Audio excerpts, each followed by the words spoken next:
The most expensive building material in Nigeria today is not iron rod or cement. It is the cost of finance. A while ago, I met a property developer who had done almost everything right. He has secured a prime piece of land. He has assembled an experienced team of architects and engineers. The feasibility study was very sound. Market demand was there. The project should have been a success, but it never happened. Not because of poor planning, not because buyers disappeared, but because the cost of financing the project became unbearable.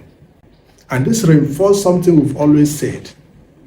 Real estate does not just depend on land. It also depends on capital. And when the price of capital becomes high, the entire property market begins to slow down.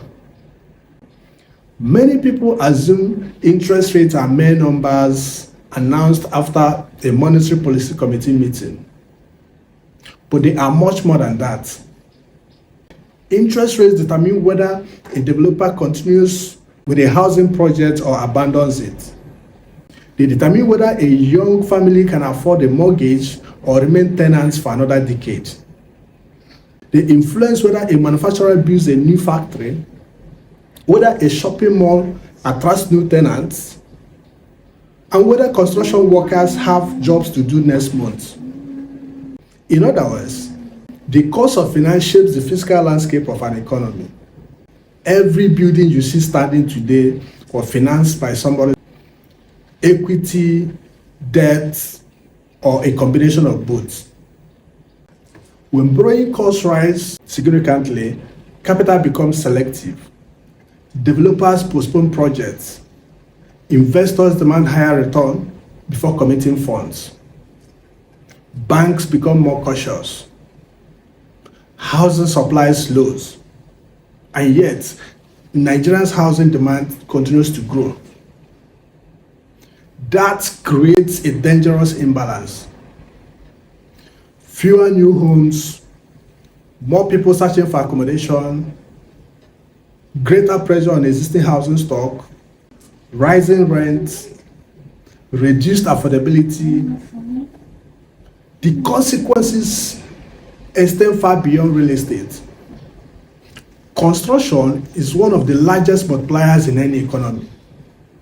A single housing project supports architects, estate surveyors, engineers, quantity surveyors, artisans, transporters, lawyers, financial institutions, and countless other small businesses.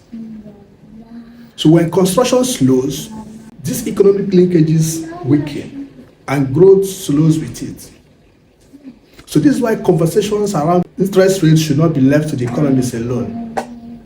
They matter to every entrepreneur, every investor, every aspiring homeowner, every policymaker.